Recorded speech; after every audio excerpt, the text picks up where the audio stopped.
Very good evening to all of you. सभी का warm welcome है वाईटी और इंग्लिश ट्यूटर पे।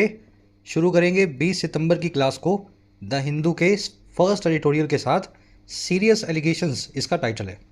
इस क्लास में आपको बिल्कुल बेसिक से ग्रामर, वोकैबलरी और कॉम्प्रिहेंशन तीनों चीज़ों को मिक्स करके सिखाया जाता है ताकि किसी भी एग्ज़ाम के लिए अपना मीडियम आप चेंज कर सकें, इंग्लिश मीडियम के स्टूडेंट की तरह अप्रोच कर सकें, क्लासेस में रेगुलर रहें और साथ में जो भी क्लास आप लेते हैं उसके ऊपर बेस्ड क्विज़ को भी सॉल्व किया करो। ये आपका आज का क्विज़ है। इसमें आपको कॉम्प्रिहेंशन के, वोकैब और ग्रामर के क्वेश्चंस मिलेंगे।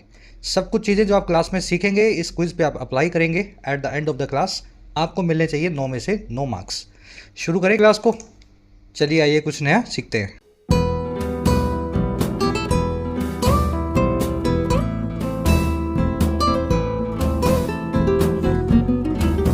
ऑलराइट, कह रहे सीरियस एलिगेशंस। देखिए, एलिगेशन का मतलब होता है आरोप, एक्यूजिशन बोल सकते हैं, ब्लेम बोल सकते हैं, इंडाइटमेंट बोल सकते हैं। और सीरियस का मतलब होता है गंभीर। कह रहा है जी बहुत ही गंभीर आरोप लगाए गए हैं और बात कर रहा है on Canada PM Trudeau charges against India. बात हो रहा है कैनेडियन पीएम के, जिनका नाम है जस्टिन ट्रूडो, उनके चार्जेस की, उनके आरोपों की जो इंडिया के खिलाफ लगे हैं। तो जो भी ट्रूडो ने बोला है ये अपने आप में काफ़ी गंभीर है अगर आप इसके ऊपर गौर करें। एलिगेशन वर्ड आपने देख लिया, आरोपों के लिए लगाया जाता है इस वर्ड को, एक्यूजिशन के लिए। लेकिन इस वर्ड से एक एडवांस वन वर्ड बनता है जो आप सभी को आना चाहिए। देखिए, वन वर्ड है the act of making accusation towards each other. दो पार्टियां, तीन पार्टियां एक दूसरे के खिलाफ अपना जो है आरोप लगा रही हैं। वो कह रही है तूने ऐसा किया है, वो कह रही है तूने ऐसा किया है। समझ रहे हैं ना? मैंने आप पे एक्यूजिशन लगाया, आपने मुझ पे एक्यूजिशन लगाया। अंग्रेजी में इसके लिए एक वर्ड होता है, अगर मुझे याद है सही से, तो रेक्रिमिनेशन। ठीक है, रेक्रिमिनेशन। बार बार आप यानी बार बार आप सामने वाले को क्रिमिनल बनाते हैं, रेक्रिमिनेशन करते हैं। मैं एक बार के लिए इसको डिक्शनरी में चेक कर लेता हूँ। म्यूचुअल एक्यूजिशन इसको बोलते हैं, सही वर्ड है। ठीक है, तो याद रखेंगे इस वन वर्ड को। चलिए अब आगे बढ़ते हैं। टाइटल पैराग्राफ पे बढ़ेंगे। क्या कहना चाह रहा है अपने को पता लगे। कह रहे India and Canada stare at a downturn in ties after Trudeau's charges. कह रहे इंडिया और जो कनाडा हैं वो स्टेयर ऐड कर रहे हैं। स्टेयर ऐड करना यानी, देखिए, स्टेयर का मतलब होता है घूर घूर के देखना और ऐड का मतलब है किसी चीज़ की तरफ। तो ये दोनों कंट्रीज घूर घूर के देख रही हैं या दूर से देख रही हैं, टकटकी लगा करके एक डाउन टर्न की तरफ। डाउन टर्न क्या होता है? मोड़ आ गया है नीचे की तरफ, चीज़ों में गिरावट को बोलते हैं डाउन टर्न, है ना? तो एक डिक्लाइन की तरफ देख रही हैं आपसी रिश्तों में, टाइज में, जब से ट्रूडो के चार्जेस लगे हैं, जब से इन्होंने भारत पे आरोप लगाए हैं।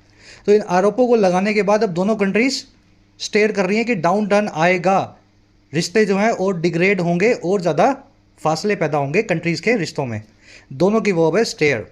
स्टेयर का मतलब होता है किसी को घूर के देखना। गेज भी जो है ना, गेज, ये भी स्टेयर का सिनोनिम है, घूर करके देखने के लिए यूज़ होता है। इसके बाद भी आप एट या फिर अपॉन लगता हुआ देखेंगे। दोनों का मतलब एक ही है, एट भी लगता है, अपॉन भी लगता है। अब देखो, देखने के लिए, हंसने के लिए, गुस्सा करने के लिए, हाथ हिलाने के लिए, इन सभी चीज़ों के लिए सारे वर्ड्स अपने बाद में एट प्रेपोजिशन को फिक्स रखते हैं। Look at something, glance at something, peek at something. Look का मतलब देखना, ग्लांस का मतलब है सरसरी निगाह से देखना, बस देखा और फिर इधर मुँह कर लिया। और पीक का मतलब होता है झांक के देखना, दरवाजे में से, खिड़की में से, है ना, किसी छेद में से। देख रहे हो, देखने के लिए सारे वर्ड्स हैं, stare, gaze, look, glance, peek, सबके बाद में एट प्रेपोजिशन फिक्स्ड है। और ये फिक्स्ड है तो फिक्स्ड ही है। इसी तरीके से पॉइंट और वेव करना, किसी चीज़ की तरफ इशारा करना या हाथ हिलाना, इसके बाद भी एट लगाएंगे। शी वेव्ड एट मी, उसने मेरी तरफ हाथ हिला के इशारा किया। शाउट करना, किसी चीज़ पे चिल्लाना, तब भी एट लगाएंगे। आई शाउटेड एट हर, मैंने उसके ऊपर चिल्लाया। जिसके ऊपर भी चिल्लाते हैं शाउट ऐड करके बताएंगे। और स्माइल और लाफ करने के लिए भी ऐड लगता है। She smiled on my joke या he laughed at my comments. चलिए याद रखना इनको भैया, बार बार आपकी रीडिंग में यूज़ होंगे, एट प्रेपोजिशन ही लगेगा। डाउन टर्न आपने देख लिया, जब टर्न जो है डाउन की तरफ हो, रिश्तों में नीचे की तरफ मोड़ आता है, उसको बोलते हैं डाउन टर्न। आगे बढ़ के इस आर्टिकल की सारी वोकैब को देखेंगे। मोटे मोटे 5-6 वर्ड्स हैं, शुरू में देख लो ताकि बीच में बढ़ते हुए डिस्टर्बेंस ना हो। क्लास को एक लाइक और एक शेयर जरूर से दें अगर इन क्लासेस से आपको रेगुलर बेनिफिट मिल रहा है। और उसी के साथ में, और जिन बच्चों ने ऐप को डाउनलोड नहीं किया है ज़रूर से अपनी एंड्रॉयड और iOS ऐप को डाउनलोड कर लेना। ऐप पे आपको सभी कोर्सेज मिलेंगे जिनमें पर्सनली आपको गाइडेंस मिल जाती है। राइटिंग के कोर्स में आपको लिखना सिखाया जाता है, आप लिख सकते हैं 70 से 80 घंटों में। इस कोर्स पे कुछ डिस्काउंट चल रहे हैं, फ़ायदा ले सकते हो इस कूपन कोड की मदद से आज। इसी तरीके से यूपीएससी कंप्लीट माइग्रेशन कोर्स में आपको UPSC prelims, mains, answer writing, essay, precis, grammar, vocab, everything is covered in this course. Hindi से, गुजराती से, बंगाली से, पंजाबी से आप इंग्लिश में माइग्रेट कर सकते हैं यूपीएससी किसी भी सिविल सेवा एग्जाम के लिए, इसका भी फ़ायदा ले सकते हैं। बैंकिंग का कोर्स भी अवेलेबल है जिसमें प्रीलिम्स, मेंस सभी बैंकिंग एग्जाम्स की आपको तैयारी करवाई जाती है। इसी तरीके से सभी एसएससी एग्जाम्स का भी फुल प्रैक्टिस पैकेज अवेलेबल है। Download the app today, comment section में ऐप का लिंक रखा है। चलिए अब आगे बढ़े, क्लास को शुरू करें। ये कॉन्टैक्ट नंबर है टीम से बात करने का व्हाट्सएप के थ्रू। चलिए वोकैब शीट है अपनी आज की, 6 वर्ड्स हैं अपने पास। शुरू करेंगे अनरेवल से। देखिए रेवल और अन यानी रेवल का उल्टा। रेवल का मतलब होता है बुनना, जैसे औरतें स्वेटर बुनती है ना। औरतें बोलना तो ठीक नहीं होगा, कोई भी आदमी, दर्जी है या कोई भी इंसान जो स्वेटर बुनता है, वो जो बुनने का जो एक्ट है उसको बोलते हैं रेवल करना। अब मुझे बताओ अनरेवल का क्या मतलब होगा? किसी चीज़ को उधेड़ना, जो बुनी हुई चीज़ है। आपने कोई काम कर दिया है, अब उसको कोई ख़राब करेगा तो वो काम अनरेवल होने लगेगा। लेकिन अनरेवल का एक और मीनिंग भी होता है, एक और मीनिंग भी होता है, और दूसरा मीनिंग होता है किसी चीज़ का, यानी खास करके किसी मिस्ट्री का, किसी रहस्य का सॉल्व होना।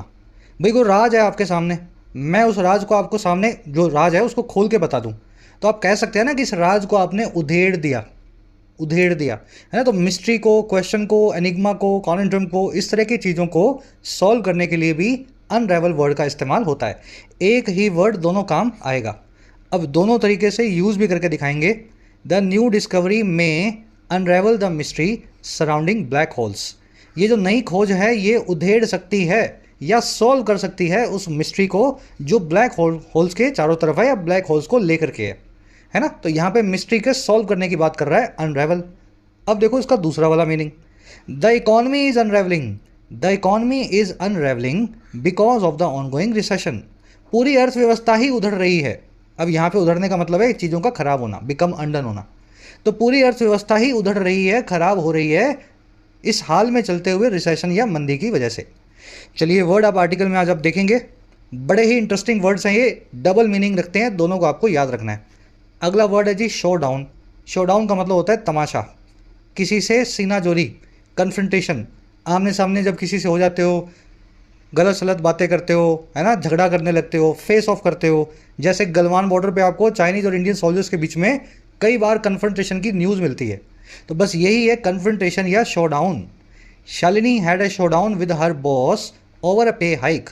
शालिनी का एक तमाशा हुआ या कन्फ्रंटेशन हुआ, फेस ऑफ हुआ अपने बॉस के साथ सैलरी में हाइक को लेकर के, तनख्वाह में इजाफे को लेकर के। तो ये वर्ड आप आर्टिकल में कन्फ्रंटेशन देखेंगे, कई बार इनके सिनोनिम देखते हैं, फेस ऑफ, स्टैंड ऑफ। अक्सर आप गलवान की जब भी न्यूज़ आती है या दोकलाम की न्यूज़ आती है तो ये वर्ड आपको यूज़ होते हुए मिलेंगे। दोकलाम समझते हैं ना, दोकलाम वाला 17 वाला जो अपना किस्सा है चाइना के साथ, गलवान वाला 2020 वाला, तो वहाँ बॉर्डर पे एलएसी पे आप इस न्यूज़ के अंदर इस वर्ड को देखते हैं। अगला वर्ड है अपना लेडन। लेडन का मतलब होता है बोझल, बर्डन्ड, किसी चीज़ के बोझ से भरा हुआ। हर work profile is laden with great responsibility. उसकी जो वर्क प्रोफाइल है वो भरी हुई है, लेडन विद है बहुत बड़ी रिस्पॉन्सिबिलिटी से, बड़ी जिम्मेदारियों के साथ। लेडन विद और फ्रॉड विद एक ही बात है। फ्रॉड का मतलब भी है बोझिल, किसी चीज़ से बहुत ज़्यादा स्ट्रेस्ड, बहुत ज़्यादा तनाव में, बहुत ज़्यादा बोझ में। आप काम से फ्रॉड हो सकते हैं, जिम्मेदारियों से फ्रॉड हो सकते हैं, फेलियर की वजह से फ्रॉड हो सकते हैं, है ना। नेगेटिव वर्ड है, परेशानी वाली आपकी स्टेट को बताता है। आज इस वर्ड को यूज़ होता हुआ देखेंगे। चलिए एक और वर्ड है अपने पास, ब्रश असाइड या ब्रश ऑफ। फ्रेजल वर्ब है और इसकी एक सिनोनिमस है श्रग ऑफ। देखिए ब्रश का मतलब होता है किसी चीज़ को ब्रश करना, और असाइड का मतलब होता है साइड में। आपके सामने मैंने कोई चीज़ रखी, आपको पसंद नहीं आई, आपने उठाया और घसीट करके साइड में कर दिया ब्रश करके, यानी उस चीज़ को आपने इग्नोर या डिसरिगार्ड कर दिया। आपको पसंद नहीं आई, आपको अच्छी नहीं लगी, आपने साइड में कर दिया, और इसी को ब्रश ऑफ करना भी बोलते हैं, है ना। और श्रग ऑफ का मतलब होता है जी किसी चीज़ से पल्ला झाड़ लेना। मैं आपसे बोलूँ कि यार ये करो, आपने ऐसे कंधे उठाए, ये श्रग जो है ना एक कंधे उठाने वाले एक्शन को बताता है। कई बार कंधे उठाता है ना इंसान की, मुझे नहीं करना है, तो श्रग ऑफ करके आप किसी जिम्मेदारी को या किसी चीज़ को साइड में कर देते हैं, बोले मेरा इससे कोई सरोकार नहीं है, कोई वास्ता नहीं है। तो श्रग ऑफ इसकी सिनोनिमस फ्रेजल वर्ब है। Both the parties burst of या ब्रस्ट असाइड या shrugged of their differences and formed an alliances. दोनों ही पार्टीज ने दरकिनार कर दिया, श्रग ऑफ, ब्रश ऑफ या ब्रश असाइड कर दिया अपने फासलों को, अपने डिफरेंसेस को, और एक अलायंस को यानी रिश्ते को फॉर्म कर लिया। चलिए फ्रेजल वर्ब है, आर्टिकल में देखेंगे। सेकंड लास्ट वर्ड है आज का अपना एक्रीमनी। बहुत इंपॉर्टेंट वर्ड है, एग्जाम्स में आपने इसको बहुत बार देखा होगा, पिछले 10 साल में 5 बार आया होगा कम से कम ये वर्ड। और इसका सिनोनिम भी है रैनकर, रैनकर, ये भी बहुत बार आप देखते हैं। एक्रीमनी, रैनकर दोनों का मतलब होता है जी कड़वाहट भरा, ठीक है, कड़वाहट भरा। रैनकर और एक्रीमनी बोले कड़वाहट। एनिमोसिटी बोल सकते हैं, बिटरनेस बोल सकते हैं, डिस्टेस्ट या रिसेंटमेंट भी इसके सिनोनिम है कड़वाहट के। The acrimony between the two families has kept them from talking to each other for decades. जो कड़वाहट है इन दोनों परिवारों के बीच में, उसने इनको कीप किया है टॉक करने से। Keep someone from doing something, किसी काम को करने से रोके रखना। तो इस कड़वाहट ने इनको रोके रखा है बात करने से, टॉक करने से एक दूसरे के साथ पिछले कई डेकेड से, पिछले कई दशकों से। एक्रीमनी से ही एडजेक्टिव बनता है एक्रीमोनियस, ठीक है। ये वर्ड आप आर्टिकल में देखेंगे एडजेक्टिवल फॉर्म में। चलिए लास्ट फ्रेजल वर्ब है सेट ऑफ। सेट ऑफ का मतलब होता है किसी चीज़ को अचानक से शुरू करना। जनरली वो नेगेटिव चीज़ होगी, आपको टेंशन देने वाली होगी, और वो ऐसी चीज़ होगी जब वो शुरू हो गई उसके बाद वो अपने आप आगे बढ़ेगी जब तक आप उसको रोक ना लें। समझ पा रहे हैं? या उसको रोकना ही बहुत मुश्किल है। जैसे आग कहीं पे लगा देना, आग को रोकना मुश्किल है, लग गई तो लग गई। वॉर को फैला देना, बीमारी को फैला देना, बॉम्ब बजा देना, कहीं पे बम फोड़ देना, है ना। एक बार बॉम्ब को सेट ऑफ कर दिया तो फिर वो बज के ही मानेगा, आप कैसे रोकोगे उसको। तो ऐसी नेगेटिव चीज़ें जिनको कंट्रोल करना बड़ा मुश्किल हो जाता है, उनकी शुरुआत करने के लिए इस फ्रेजल वर्ब का इस्तेमाल किया जाता है। The recent confrontation between China and the US can set of a small scale war between the to rivals. जो अभी कन्फ्रंटेशन है यूएस चाइना के बीच में, जो तमाशा है या जो फेस ऑफ हुआ है दोनों कंट्रीज़ के बीच में, वो शुरू कर सकता है एक स्मॉल स्केल वॉर को, छोटे लेवल की जंग को, इन दोनों राइवल्स के बीच में, दोनों प्रतिद्वंदियों या कॉम्पिटिटर्स के बीच में। ट्रिगर करना, इंसाइट करना, स्पार्क करना, सभी सेट ऑफ के सिनोनिम्स हैं। You will see this phrasal verb in the article today. चलिए अब आएंगे अपने आर्टिकल पे, एक समरी ले लो। देखिए समरी ये है कि खालिस्तानी मूवमेंट को सपोर्ट करने वाले मिलेंगे आपको इंडिया के बाहर। इंडिया में बहुत कम मिलेंगे, ना के बराबर हैं। सारा जो खालिस्तानी मूवमेंट चलता है वो इंडिया के बाहर फॉरेन फंडिंग से चलता है। ये लोग रहते हैं यूएस के अंदर सिक्स फॉर जस्टिस नाम की एक ऑर्गेनाइजेशन बना करके, कनाडा में पोएटिक जस्टिस नाम की एक ऑर्गेनाइजेशन बना करके, और इनको फंडिंग मिलती है जर्मनी से, यूके से और पाकिस्तान से। थोड़ी फंडिंग इनको चाइना से भी हो रही है। आप इसके बारे में डिटेल पढ़ेंगे, न्यूज़ रिपोर्ट्स है बहुत सारी, है ना, तो आप देखोगे तो ये सब चीज़ें आपको क्लियर दिखाई देंगी। अब कनाडा जो है इस खालिस्तानी मूवमेंट को बढ़ चढ़ के सपोर्ट करता है 1980 के दशक से, 40 साल से, और इसका रीज़न है कनाडा के अंदर सिखों का एक बहुत बड़ा वोटर बैंक होना। 40 साल से इंडिया कनाडा के रिश्ते बहुत अच्छे नहीं हैं, और हाल ही में रिश्ते और ख़राब हो गए जब एक हरदीप सिंह निज्जर नाम के आतंकवादी को, कनाडा का ऐसा कहना है कि इंडिया ने कनाडा में उसको मार गिराया। ये निज्जर एक कैनेडियन सिटीजन था लेकिन खालिस्तानी मूवमेंट का सरगना था। अब मामला इतना ख़राब हो गया है कि दोनों कंट्रीज़ ने अपने अपने डिप्लोमेट्स को बुलाना शुरू कर दिया है और एक दूसरे के डिप्लोमेट्स को भगाना शुरू कर दिया है एक दूसरे की कंट्री से। हमारा आर्टिकल ये कह रहा है कंसर्न टोन में कि ये रिश्तों में एक बहुत बड़ा डाउन टर्न है। इसके बाद में आप हॉस्टाइल जो है रिश्ते देखेंगे। अब जो शर्म लिहाज थी वो सब खत्म हो चुकी है, दोनों कंट्रीज अब हॉस्टिलिटी की तरफ बढ़ रहे हैं। आज के आर्टिकल में इस पूरी घटना को आपको डिटेल में बताया गया है, कंसर्न टोन में, है ना, एंग्शियस या कंसर्न टोन में लिखा हुआ आर्टिकल है। चलिए शुरू करें। कह रहे Canadian prime minister just introduced startling allegation tying the killing of Canadian Khalistani leader Hardeep Singh Nijjar in June to agents of the government of India marks a new law in their unraveling ties। कह रहा है Canada के जो PM है Justin Trudeau, कह रहा है इनकी जो स्टार्टलिंग एलिगेशन है, एलिगेशन समझते हैं आप, आरोप। स्टार्टलिंग मतलब जो आपको स्टार्टल कर दे, हैरान कर दे, हक्का बक्का कर दे। तो इनका जो हक्का बक्का करने वाला, चिंतित या परेशान या हैरान कर देने वाला जो एलिगेशन है, और ये एलिगेशन कौन सा है, देखो इस कोमा के बाद से इस कोमा के बीच में ये पूरा एलिगेशन बताया गया है। कह रहा है ये एलिगेशन वो है जो टाई करता है यानी बांध देता है, और किसको, किलिंग को यानी हत्या को, कनाडा के इस खालिस्तानी आतंकवादी की जिसका नाम है हरदीप सिंह निज्जर और जो हुई थी जून में। और ये बांधता किससे है, इस आदमी की हत्या को बांधता है, ये टू लगा के बता रहा है, गवर्नमेंट ऑफ इंडिया के एजेंट्स के साथ में, हमारी भारत सरकार के, समझ गए ना, ऑफिसर्स के साथ में। कह रहा है ये एलिगेशन जो है ना कि हमने ही हरदीप सिंह पुरी को मरवाया है, जो शायद मरवाया भी होगा और बड़ी अच्छी बात है। कह रहा है ये एलिगेशन जो है ये मार्क करता है एक नए लो को, ये निशान बनता है एक नए लो पॉइंट का। और किसका?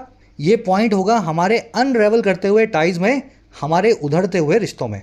अनरेवल याद है ना, किसी चीज़ का तार तार होना, उधड़ जाना, जैसे स्वेटर उधड़ता है ना, तो वैसे ही हमारे रिश्ते भी उधड़ रहे हैं 40 साल से। एक नया लो पॉइंट अब रिश्तों में बन गया है। एलिगेशन आपका सब्जेक्ट है, एलिगेशन का मतलब होता है आरोप, वर्ब है इसकी मार्क्स, प्रेजेंट इंडेफिनिट टेंस है, एक्टिव में लिखा हुआ है। एलिगेशन का वन वर्ड मैंने आपको बताया था, जब आमने सामने से एलिगेशन लगे तो उसके लिए आपका वन वर्ड है रेक्रिमिनेशन, याद रखेंगे इसको। दूसरी बार बता रहा हूँ, फिर किसी क्लास में आएगा तो वहाँ पे याद होना चाहिए आपको। स्टार्टलिंग का मतलब होता है जो स्टार्टल कर दे, हैरान कर दे। अनरेवलिंग आप देख चुके हैं। कह रहा है जी मिस्टर ट्रेड्यूस एक्यूजिशन। अब देखो ये लग गया एक डैश और ये लग गया एक डैश। जब दो डैश आर्टिकल में आ जाएं, किसी सेंटेंस में आ जाएं, तो उन दोनों डैश का जो बीच का है ना उसको अलग कर दो, उसको पढ़ो मत, ठीक है। कह रहा है मिस्टर ट्रेड्यूस एक्यूजिशन, अब ये बीच का सारा छोड़ दिया, has set of a chain of events. कह रहा है मिस्टर टिड्यू का जो एक्यूजिशन है, जो आरोप है, वो सेट ऑफ कर चुका है, वो शुरू कर चुका है एक नई चेन ऑफ इवेंट्स को, एक नए घटनाक्रम को। चेन ऑफ इवेंट्स क्या होता है? घटनाक्रम। सेट ऑफ करना आप समझते ही हैं, किसी चीज़ की शुरुआत करना अचानक से, लेकिन ऐसी शुरुआत की आगे उसको कंट्रोल करना मुश्किल हो, आग लगा देना, वॉर कर देना, बॉम्ब बजा देना, अलार्म बजा देना, इस तरह की घटनाओं को शुरू करने के लिए सेट ऑफ नाम की फ्रेजल वर्ब का इस्तेमाल किया जाता है। अब ये सेंटेंस आपने समझ लिया, अब ये एडिशनल इंफॉर्मेशन है, ये भी देख लो। कह रहा है ये एक्यूजिशन पता क्या है? He said evidence has been shared with India and also raised in a bilateral meeting with PM Narendra Modi last weekend.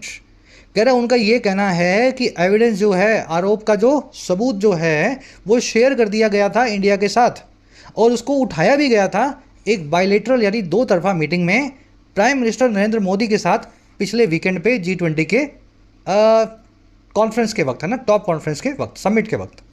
तो ये एक्यूजिशन था, एडिशनल इंफॉर्मेशन आपको बीच में दी गई है। ही आया है जस्टिन के लिए, एविडेंस सब्जेक्ट है, इसकी वर्ब है हैड बीन शेयर्ड और दूसरी वर्ब है had been raised. Evidence had been shared and evidence had been raised. Evidence आप जानते हैं वो वाला नाउन है जिसकी ना तो सिंगुलर ना प्लूरल फॉर्म आपको मिलेगी, अनकाउंटेबल नाउन है। एविडेंसेस ऐसा कोई वर्ड अंग्रेजी में नहीं है। कह रहा है जी after Canada expelled a senior Indian diplomat, India summoned the Canadian high commissioner and expelled Canada station chief for intelligence on Tuesday. कह रहा हुआ ये कि ये चेन ऑफ इवेंट्स ऐसा है कि जब कनाडा ने एक्सपेल कर दिया, हटा दिया, डिसमिस कर दिया, और किसको? एक सीनियर इंडियन डिप्लोमेट को, भारत के एक बहुत बड़े सीनियर डिप्लोमेट, आप समझते हैं ना, जो डिप्लोमेसी करते हैं बाहर जाके। कह रहे जब चाइना ने हमारे डिप्लोमेट को हटा दिया, कनाडा ने, तो फिर इंडिया ने भी बुला लिया कनाडा के हाई कमिश्नर को, और फिर इंडिया ने भी हटा दिया, एक्सपेल कर दिया कनाडा के स्टेशन चीफ को। और किसके लिए? इंटेलिजेंस स्टेशन चीफ था इंटेलिजेंस का, और ये काम हुआ है ट्यूसडे को। स्टेशन चीफ ऑफ इंटेलिजेंस मतलब भारत में इंटेलिजेंस को वो गैदर किया करता था। कनाडा की वर्ब है एक्सपेल्ड, इंडिया की वर्ब है समन्ड और दूसरी वर्ब है एक्सपेल्ड। अच्छा, टेक्निकली आफ्टर लगने के बाद में ये घटना जो पहले हो चुकी है, इसके लिए पास्ट परफेक्ट टेंस का इस्तेमाल होना चाहिए था। अगर ये एसएससी बैंक का पेपर होता तो यहाँ सेंटेंस इंप्रूवमेंट का क्वेश्चन बनता था। आफ्टर कनाडा हैड एक्सपेल्ड, जब कनाडा एक्सपेल कर चुका था उसके बाद में इंडिया ने बुलाया और इंडिया ने भी एक बंदे को यहाँ से एक्सपेल कर दिया। ठीक है, तो ये थोड़ा टेंस का ध्यान रखा करो। पास्ट परफेक्ट जब भी लगता है तो एक पास्ट का पास्ट इवेंट आपको दिया हुआ होना चाहिए, और आफ्टर और बिफोर दो ऐसी कंजंक्शंस है जो पास्ट परफेक्ट को ट्रिगर करवाती हैं। कह रहा है the United states and Australia partners with Canada in the 5i intelligence sharing agreement have expressed deep concerns over the issue.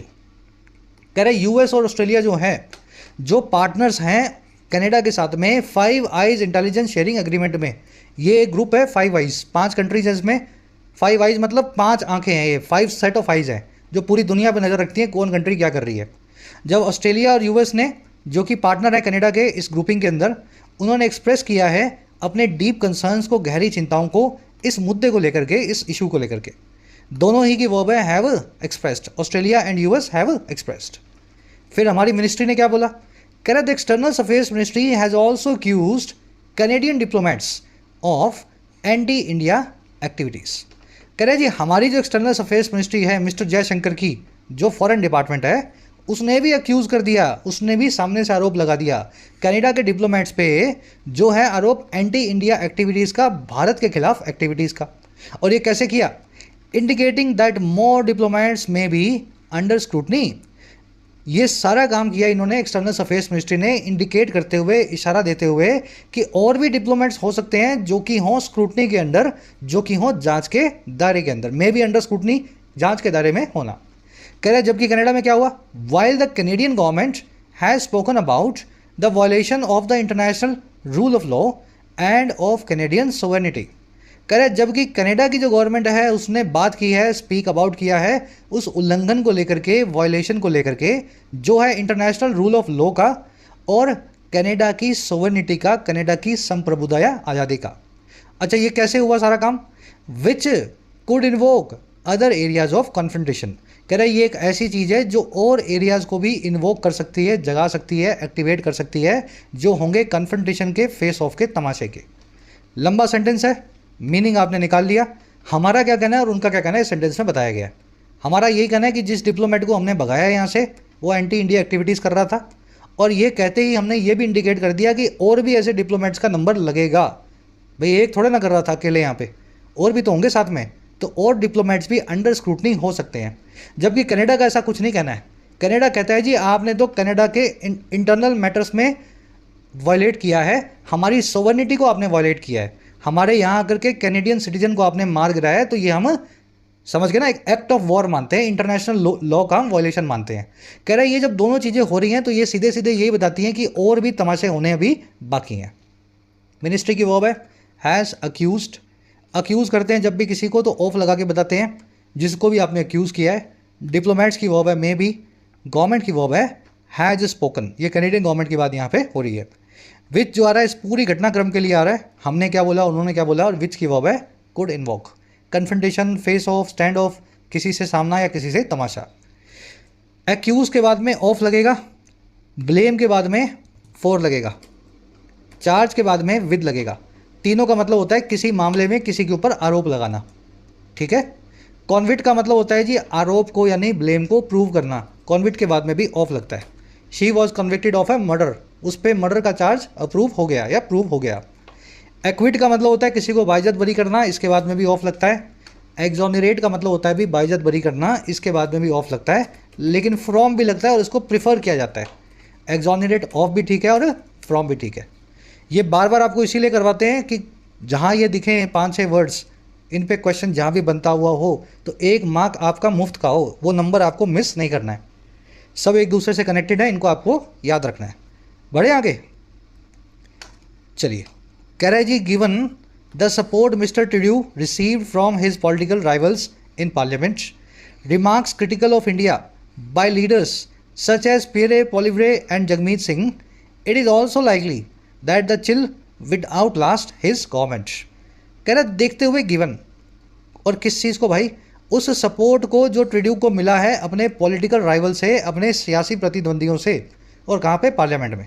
तो ट्रूडो अकेले नहीं है, इनके जो पॉलिटिकल राइवल हैं, जो विपक्ष की पार्टियां हैं, वो भी इनको सपोर्ट कर रही है इस पूरे मामले पे। कह रहा है जी सपोर्ट को देखते हुए, अब वो सपोर्ट है किस फॉर्म में, ये सारा का सारा जो है ना, ये आपको बताया गया इस कॉमा से कॉमा के बीच में, एडिशनल इन्फॉर्मेशन। कह रहा है ये सपोर्ट है रिमार्क्स जो क्रिटिकल हैं, जो आलोचक हैं भारत के लिए, और ऐसे लीडर्स के द्वारा हैं जो वहाँ बैठे हैं, पियरे पोलिवरे और जगमीत सिंह, इन दोनों के द्वारा रिमार्क्स आए हैं। कह रहा है जी इसको देखते हुए ये भी बड़ी लाइकली बात है, संभावित बात है कि ये जो चिल है, चिल का मतलब क्या होता है, ठंडापन। रिश्तों में अब ठंडापन आ गया ना, तो ये जो ठंडापन है रिश्तों का, ये आउट लास्ट करेगा, ये और आगे तक लास्ट करेगा, और आगे तक बना रहेगा। और किससे? इस गवर्नमेंट से, इस सरकार से। तो ट्रूडो की सरकार चली भी गई ना, तब भी ये ठंडापन बना रहेगा दोनों कंट्रीज़ के रिश्तों में।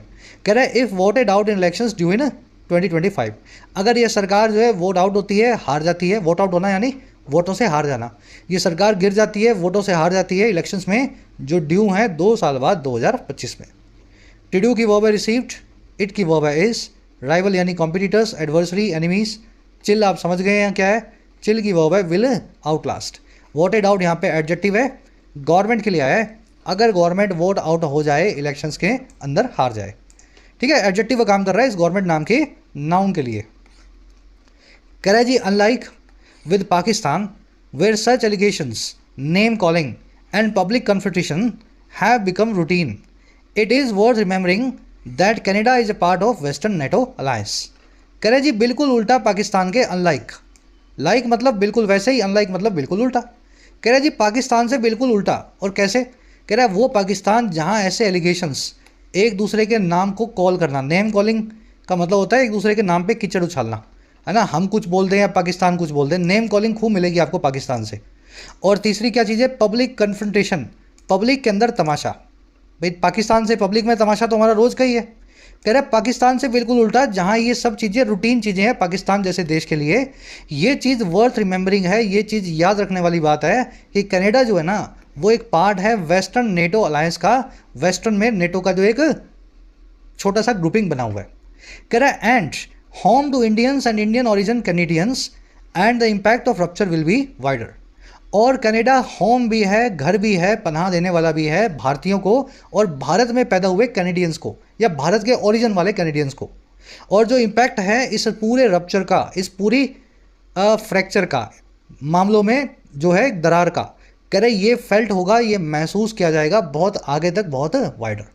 तो पाकिस्तान से तो रोज़ का काम है हमारा, पाकिस्तान कुछ भी बोल देता है ना, बम बजा देंगे, ये वाला फोड़ देंगे, वो कर देंगे, तो यहाँ तो होता ही रहता है। लेकिन कनाडा के मामले में ये नई बात है हमारे लिए कि कनाडा हम यहाँ पे नेम कॉलिंग कर रहा है भारत को, और कनाडा क्योंकि इसलिए कर रहा है क्योंकि वेस्टर्न नेटो का अलायंस है ये, और इंडियन ओरिजिन के बहुत स्टूडेंट्स हैं और बहुत लोग हैं जिनको ये घर की तरह पनाह देता है, इसलिए इसका इम्पैक्ट बहुत बड़ा होगा।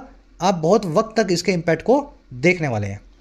चलिए, एलिगेशंस, नेम कॉलिंग और पब्लिक कन्फ्रंटेशन तीनों की वर्ब है बिकम, इट की वर्ब है इज, कनाडा की वर्ब है इज, इम्पैक्ट आया है सब्जेक्ट बन के और वर्ब आई है पैसिव में, विल बी फेल्ट, है ना, future indefinite tense passive voice. Worth और बिजी दो एक ऐसे नाउन्स, दो एक ऐसे एडजेक्टिव्स इंग्लिश में जिनके बाद में हमेशा आप वर्ब की आईएनजी फॉर्म या नाउन को देखेंगे। एक तो वर्थ, वर्थ का मतलब है लायक, इट इज़ वर्थ रिमेंबरिंग मतलब ये चीज़ रिमेंबर करने लायक है, याद रखने लायक है। तो वर्थ और बिजी इन दोनों एडजेक्टिव्स को याद रखें।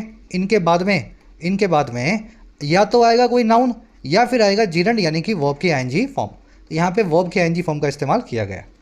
रप्चर का मतलब होता है जी बीच में जो दरार आ जाती है ना, क्रैक आ जाते हैं, ब्रेकअप होता है, स्प्लिट होता है, उसको बोलते हैं रप्चर। चलिए नेक्स्ट पैराग्राफ पे आएंगे। एक छोटा सा ग्रामर का कॉन्सेप्ट है, फटाफट इसको देख लो। होम टू और हाउस दोनों एक ही बात है। हाउस एक वर्ब है, होम एक एडजेक्टिव है।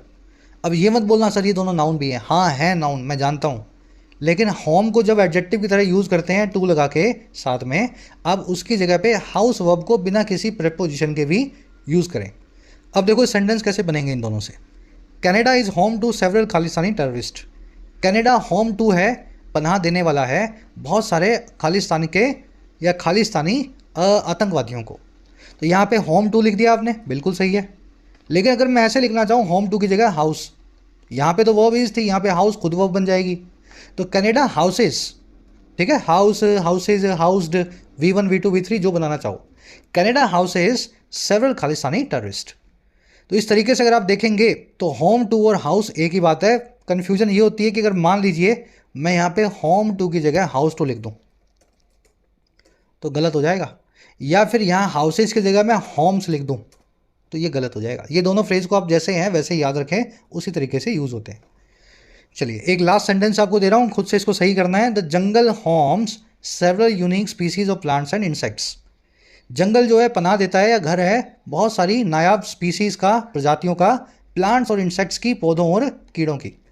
कमेंट्स में डालना, बहुत आसान है, खुद से ट्राई कर लोगे, एक बार अटेम्प्ट दे लोगे तो फिर ये आपको नेक्स्ट टाइम जब देखोगे तब आपको पता होगा इसके साथ क्या करना है। सब लोग इसको ट्राई करेंगे, बस इसी पोर्शन को सही कर दो, क्या इसकी जगह पे आप लगा सकते हैं। बढ़े आगे, चलो। कह रहे जी the first step at such a fraught moment has to be some cold reflection over the next steps. कह रहा है जी पहला जो स्टेप होगा, पहला जो कदम होगा ऐसे एक बोझिल मोमेंट पे, ऐसे ही मोमेंट पे जो लेडन है, फ्रॉड है, टेंस्ड है, कह रहा है वो होना ही चाहिए कोल्ड रिफ्लेक्शन अगले स्टेप्स को लेकर के, आने वाले कदमों को लेकर के। कोल्ड रिफ्लेक्शन का मतलब होता है रिफ्लेक्ट करना, सोचना गहराई से, और कैसे कोल्ड होकर के, बिल्कुल अनबाइस्ड होकर के, बिना किसी इमोशन के, बिना किसी प्रेफरेंस के। तो एकदम ऑब्जेक्टिवली आप सोचो कि आपको आगे क्या करना चाहिए, यही आपका पहला स्टेप है, भावुक होकर के कोई भी कदम नहीं उठाना। अच्छा, और क्या करना है? कह रहा है for Mr Trudeau the priority must be to publicly prove his very serious allegations और admit he is unable to. कह रहा है ट्रेड्यू को ये करना है कि उनकी जो प्रायोरिटी है वो ये होनी चाहिए कि पब्लिकली वो प्रूव करके दिखाएं, साबित करके दिखाएं अपने इन गंभीर आरोपों को जो भारत सरकार पे इन्होंने लगाए हैं, और या फिर ये मान लें, एडमिट कर लें कि वो इस काम को नहीं कर सकते हैं। कह सकते हैं लेकिन प्रूव करना उनके बस का नहीं है कि इंडिया ने किया है या नहीं किया। ट्रेड्यू की के लिए आया प्रायोरिटी, ट्रेड्यू की प्रायोरिटी की बात हो रही है, प्रायोरिटी की वर्ब है मस्ट बी, ही आया ट्रेड्यू के लिए, इसकी वर्ब है हैज। स्टेप की वर्ब है हैज़, है ना, हैज़ टू भी मतलब होना ही चाहिए। फ्रॉड, लेडन, टेंस्ड, स्ट्रेस्ड, है ना, एकदम बोझिल या उस तरह की तनाव से भरी हुई कोई चीज़ को बोलते हैं फ्रॉड।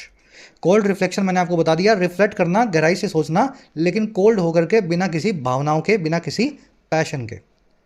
कह रहे जी India's assertion over Canadian safe havens for anti India separatist violent Khalistani groups have already been proven by many incidents. कह रहे भारत के जो असर्शंस हैं, भारत के जो आरोप है कनाडा पे, और किस चीज़ को लेकर के हैं, कनाडा ने जो सेफ हेवन दिया हुआ है, एकदम सुरक्षित तौर पे पनाह दी हुई है। हेवन का मतलब होता है शेल्टर या पनाह, और किसके लिए? ये anti India separatist violent Khalistani groups के लिए।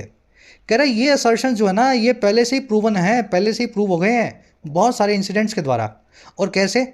Beginning from the early 1980s to more recent targeting of Indian diplomats and Indian community centres. ये सारा काम हुआ है बिगिन फ्रॉम होते हुए, शुरू होते हुए अर्ली 90s से, आज से 40 साल पहले से, और कब तक हुआ है? और रिसेंट टारगेटिंग तक हुआ है इंडियन डिप्लोमेट्स की कनाडा में, और इंडिया की कम्युनिटी सेंटर्स की, हमारे सामुदायिक केंद्रों की। तो ये जो सिक्स हैं जो कि खालिस्तान की मांग करते हैं कनाडा में, तो ये हिंदू कम्युनिटी सेंटर्स पे आपको हमला करते हुए दिखेंगे, और भारत के डिप्लोमेट्स पे भी हमला कर देंगे, है ना, फ्लैग को भी बर्न करते हैं। तो हमारे तो जो सारे एलिगेशंस हैं वो ऑलरेडी प्रूवन हैं, हमारे पास तो वीडियो के अंदर सबूत हैं, वीडियोस के ऊपर टेप पे, कि खालिस्तानी जो है कनाडा की सिटीजनशिप लेकर के वहाँ पे रहते हैं। असर्शंस हमारे क्लेम, असर्शन को बोलेंगे क्लेम, इनकी वर्ब है हैव बीन प्रूवन, ये ऑलरेडी प्रूवन है, और कुछ देखने वाला इस सेंटेंस में है नहीं। हेवन का मतलब होता है पनाह, इस वर्ड को हेवन से कंफ्यूज ना करें, हेवन का मतलब होता है स्वर्ग या जन्नत, पैराडाइज, ईडन, है ना, ये हेवन है, ये हेवन है, दोनों अलग अलग वर्ड्स हैं। कह रहे जी the Nijjar, that Nijjar chief of the Khalistan Tiger Force. अब देखो बीच में लग गया डैश, देख रहे हो, यहां से लेकर के यहां तक, इसको छोड़ दो, बाद में पढ़ेंगे इसको। कह रहे that Nijjar chief of Khalistan Tiger force was a Canadian citizen speaks for itself. कह रहे दैट, ये बात की कि निज्जर नाम का जो दहशतगर्द है, जो चीफ था खालिस्तान टाइगर फोर्स नाम की आतंकवादी संगठन का, कह रहे निज्जर जो था ना, इसका ये था एक कैनेडियन सिटीजन, इसके पास था कनाडा का आधार कार्ड या पासपोर्ट। कह रहे ये बात जो है ना, दैट, यही स्पीक करती है फॉर इटसेल्फ, यही अपनी खुद की गवाही देती है। स्पीक फॉर इटसेल्फ करना, अपनी खुद की बात को खुद ही प्रूव कर देना। आई बात समझ में? इंडिया को कुछ प्रूव नहीं करना है। ये जो निज्जर है, अभी बताएंगे, इसका ट्रैक रिकॉर्ड भी बहुत ख़राब है, बहुत कंट्रीज़ में वांटेड भी है। कह रहे लेकिन वहाँ कनाडा का सिटीजन बन के रहता था, कनाडा के टैक्स पेयर के पैसे, कनाडा में टैक्स देता था, वहीं रहता था। तो यही बात अपने आप में गवाही देती है कि हमारे असर्शंस कितने सही हैं। दैट जो है, दैट ये सब्जेक्ट है, इसकी वर्ब है speaks, that speaks for itself. Nijjar की वर्ब है हैड, है ना, निज्जर हैड, है ना। अच्छा, निज्जर की वर्ब है वॉस। अब ये बीच वाला देखेंगे, डैश से डैश के बीच में टाइगर फोर्स के बारे में और निज्जर के बारे में क्या लिखा गया है। कह रहे जो निज्जार था, he was wanted in India accused of being behind terror operations in Punjab in 1990s and had an Interpol Red Corner notice। कह रहा है ये वांटेड था भारत में निज्जर, ये अक्यूज्ड था, ये आरोपी था होने का टेरर ऑपरेशंस के पीछे पंजाब में 1990 के दशक में, और इसका एक इंटरपोल का रेड कॉर्नर नोटिस भी था। इंटरपोल मतलब इंटरनेशनल पुलिस, कई कंट्रीज़ की जो पुलिस है मिलकर के इंटरपोल बनाती है, तो इंटरपोल का रेड कॉर्नर नोटिस भी इसके नाम पे जारी था। मतलब एक नामी गुंडा था या नामी दहशतगर्द था, और ये कनाडा में रहता था। अब एडिशनल इन्फॉर्मेशन है निज्जर की, ही की वर्ब है वॉज वांटेड, ही की दूसरी वर्ब है वॉज अक्यूज्ड ऑफ, और ही की तीसरी वर्ब है हैड एन इंटरपोल नोटिस। चलिए आगे बढ़े। ये स्पीक फॉर इटसेल्फ देख लेना, ईडियम है, अपनी खुद की गवाही को देने को बोलते हैं। कह रहे New Delhi must also consider how it wishes to proceed on its ties with Canada. नई दिल्ली को इस चीज़ को भी कंसीडर करना चाहिए कैसे ये चाहता है, कैसे ये विश करता है कि प्रोसीड ऑन करे, आगे बढ़े अपने रिश्तों को लेकर के कनाडा के साथ। ये भी हमें डिस्पैशनेट होकर के सोचना है, बिना भावनाओं के सोचना है। दिल्ली की वर्ब है मस्ट कंसिडर, इट की वर्ब है विशेष, इट आया नई दिल्ली के लिए या भारत के लिए। कह रहे the government had held PM Narendra Modi's visit to Canada in 2015, the first bilateral meeting by an Indian PM since 1973, with the assumption that decades of mistrust over the Khalistan issue could be brushed aside। कह रहा है हमने तो कोशिश भी की Canada से दोस्ती को बरकरार रखने की, हमारी सरकार ने हेल किया, बहुत ही अच्छे से अपलोड किया, प्रेज किया प्राइम मिनिस्टर मोदी की विजिट को जो इन्होंने की थी कनाडा में आज से 8 साल पहले 2015 में। कह रहा है जो पहली बायलैटरल मीटिंग थी, दो तरफा मीटिंग थी भारत के एक पीएम के द्वारा 1973 के बाद से। कह रहा है हमने बड़े अच्छे से इसको हेल किया था, बड़े अच्छे से इस मीटिंग को हाइप दी थी। और कैसे दी थी हाइप? इस अजम्पशन के साथ में, इस सोच के साथ में, नज़रिए के साथ में कई सालों का जो या कई दशकों का जो अविश्वास है, मिसट्रस्ट है खालिस्तान के मुद्दे को लेकर के, इशू को लेकर के, उसको हम ब्रश असाइड कर पाएंगे, उस अविश्वास को, मिसट्रस्ट को हम भुला पाएंगे, है ना, दरकिनार कर पाएंगे। तो हम तो बड़ी अच्छे से कोशिश भी कर चुके हैं, हमारा पीएम जो है कनाडा जा भी चुका है दोस्ती का हाथ आगे बढ़ाने के लिए। गवर्नमेंट की वो है हैड हेल्ड, हेल करना किसी चीज़ को, जैसे वो राजा आता है ना, सब दरबारी खड़े हो जाते हैं, राजा जी की जय हो, राजा जी की जय हो, वो ही होता है हेल करना, है ना, किसी चीज़ को बहुत बड़ाई करके, हाइप करके बताना। तो सरकार ने बहुत हाइप करके बताया था हमारी पीएम की कनेडियन विजिट को। डेकेड्स ऑफ मिसट्रस्ट की वर्ब है could be brush aside, brush aside करना, श्रग ऑफ करना या ब्रश ऑफ करना, किसी चीज़ को क्या करना, डिसरिगार्ड या इग्नोर करना। कह रहा है जी earlier this year India and Canada attempted another research with visits by Canadian Foreign Minister Melanie Joly and fast tracking free trade talks। कह रहा है इसी साल की शुरुआत में भारत और कनाडा ने अटेम्प्ट किया था एक और रिसेट को, रिश्तों में एक नई बहाली को, रिसेट को। रिसेट क्या होता है? फिर से चीज़ों को सेट करना। और ये कैसे हुआ था? ये हुआ था विजिट के द्वारा कनाडा की फॉरेन मिनिस्टर की, मैडम मेलानी जॉली की, और फास्ट ट्रैक करके, बहुत तेज़ी से आगे बढ़ा करके फ्री ट्रेड एग्रीमेंट की टॉक्स को। तो कनाडा की तरफ से भी कोशिश तो हुई थी इस साल की शुरुआत में, दोनों कंट्रीज़ ने बातचीत भी की थी एफटीए पे। इंडिया कनाडा दोनों की वर्ब है अटेम्प्टेड। कह रहा है जी however after the acrimonious Trudeau Modi meeting on sidelines of the G20 and the latest allegations by Mr Trudeau, diplomatic niceties are clearly at an and.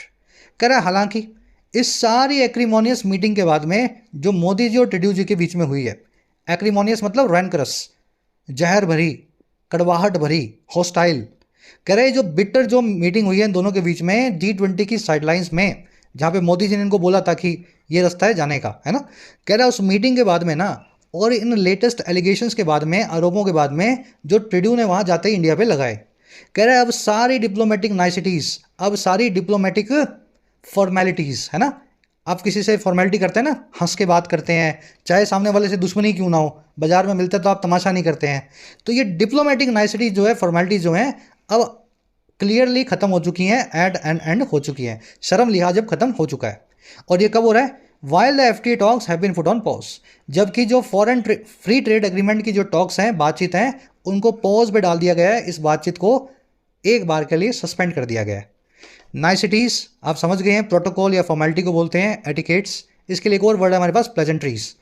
जब दो बड़े नेता मिलेंगे, चाहे एक दूसरे की भाषा ना समझ पा रहे हो, लेकिन हंस के बात करेंगे और कुछ बोलेंगे एक दूसरे को, रिमार्क्स देंगे, आपका जैकेट बहुत अच्छा लग रहा है या आपका काम बहुत अच्छा है, यही होता है नाइसिटी या प्लेजेंट्रीज। बस फॉर्मेलिटी आप देते हो सामने वाले को, थोड़ा रिस्पेक्ट देने की, है ना। तो ये खत्म हो चुकी है दोनों कंट्रीज़ के बीच में। टॉक्स की वर्ब है have been put, put V1 V2 V3 same रहेगी, पैसिव वॉइस बना हुआ है इसलिए पुट को V3 में लगाया गया। चलिए, मुश्किल तो नहीं लगा आर्टिकल, थोड़ा लंबा था। अब आ जाओ अपने क्विज पे फटाफट से।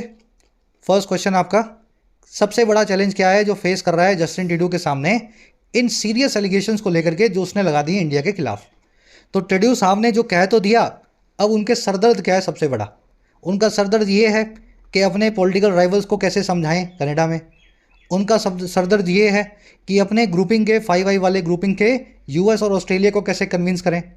उनका सरदर्द ये है कि कनाडा की सोवरनिटी को, संप्रभुता को कैसे डिफेंड करें, या फिर कैसे अपनी सच्चाई को प्रूव करें, है ना, या फिर यूँ कह दें कि मैं प्रूव नहीं कर सकता, ये चीज़ को एडमिट करना, या फिर इंडिया के साथ में वो शर्म लिहाज वाला रिश्ता कैसे मेंटेन करें फ्री ट्रेड एग्रीमेंट को आगे बढ़ाते हुए। तो सबसे बड़ा सरदर्द आपको बताना है। मेंस लेवल का क्वेश्चन था, जैसे ही मैंने इसकी हिंदी कर दी, अब ये प्रीलिम्स लेवल का भी नहीं बचा। ये वही क्वेश्चन है जो गलत हो जाए तो खुद का कान मरोड़ लेना। फर्स्ट कमेंट में आंसर डाल दिया है, जाके चेक करो, पहले अपना दिमाग लगाओ और अपना आंसर निकालो। सेकंड पे आए, सिग्निफिकेंस क्या है निज्जर की सिटीजनशिप स्टेटस की कॉन्टेक्स्ट के स्पेसिस में। निज्जर के अगर सिटीजनशिप की बात करें तो क्या सिग्निफिकेंस है। 5 ऑप्शन आपको दिए गए हैं। मेरे ख्याल से बहुत इजी क्वेश्चन है, बहुत इजी इसका आंसर निकल जाएगा। कोशिश करो। फर्स्ट कमेंट में मेरा आंसर डाल दिया है, हिंट भी डाल देंगे, मेरे आंसर से अपने को मैच करें। हिंट मैं वहाँ डालता हूँ जहाँ आंसर में कुछ कन्फ्यूजन हो, कन्फ्यूजन ना हो तो हिंट नहीं डालता हूँ, है ना।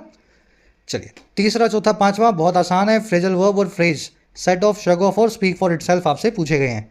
आराम से तसल्ली से भले ही हिंदी में मीनिंग निकाल लेना और लिख देना, पर तीनों के मीनिंग्स आपको आने चाहिए। सातवें, अच्छा ये 6 नंबर मिस हो गए यहाँ पे। 6 नंबर आपसे पूछा है अनरेवल वर्ड का मीनिंग, मेरे ख्याल से निकाल लेंगे आप, बहुत ईजी है। और 7वां, 8वां, 9वां, या 7वां 8वां ही मानो ना, 2 ही हैं ये, इसमें 2 एरर्स हैं। अब मैं यहाँ पे पॉइंट आउट नहीं करूँगा एरर्स को, क्योंकि जैसे ही मैं अंडरलाइन करूँगा आपको दिख जाएंगी, खुद से निकालो, ठीक है। दोनों एरर्स जो आपको कॉन्सेप्ट ग्रामर के करवाए हैं उसी पे बेस्ड है।